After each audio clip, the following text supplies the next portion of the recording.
आणखी एक मोठा नेता भाजपच्या गळाला लागला आहे. काँग्रेसचे सातारा जिल्हाध्यक्ष रणजितसिंह नाईक निंबाळकर उद्या भाजपात प्रवेश करणार आहेत.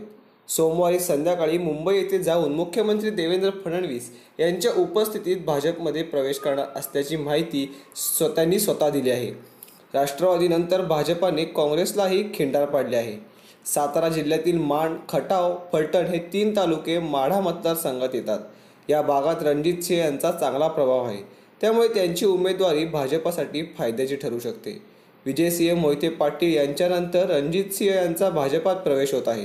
त्यामुळे माढामधील भाजपाचा उमेदवार कोण याबाबत पेच निर्माण झाला आहे. फलटणच्या निंबाळकरांना भाजपाकडून माढ्यातून उमेदवारी मिळण्याची शक्यता वर्तवण्यात येत आहे.